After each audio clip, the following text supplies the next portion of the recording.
కర్ణాటకలో చేరిపోయిన బళ్ళారి నుంచి వచ్చాను. నారాయణ 1970లో నేను హైదరాబాద్ వచ్చిన తర్వాత 3వ రోజే నారాయణ రెడ్డి గారిని చూడడానికి వెళ్ళాను. అపారమైన అభిమానం ఆయన మీద పెంచుకున్నాను.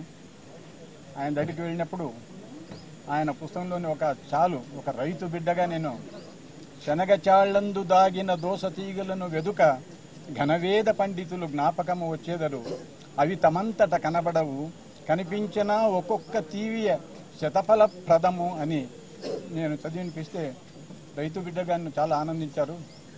అనేక పర్యాయాలు అనేక సభల్లో పాల్గొని నన్ను ఆశీర్వదించారు. తర్వాత బళ్ళారికి మా ఊరికి రమ్మంటే పెద్ద వయసులో కూడా ఆయన చాలా కష్టపడి వచ్చారు.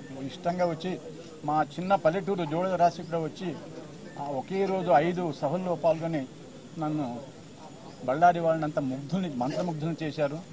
నారాయణ రెడ్డి గారు ఒక మనిషి కాదు, హైదరాబాద్కు చార్మినారు, ఇంకొక బిర్లా దేవాలయం ఎట్లాగో ఈయన కూడా ఒక మ్యూజియం పీస్ లాగా ఉండేటటువంటి వాడు. ఆయన సావు తప్పదు, ఎవరికి శాశ్వతం కాదు జీవితము. ఆయన పోవడం వల్ల కొన్ని బాధా విముక్తులు కూడా అయినాయి. ఆయన పైకి పోయినా ఎక్కడికి పోయినా దివిజ కవివరు గుండియల్ దిగ్గురనగా అరుగుతుండే సినారే తానమరపురికి. నమస్కారం.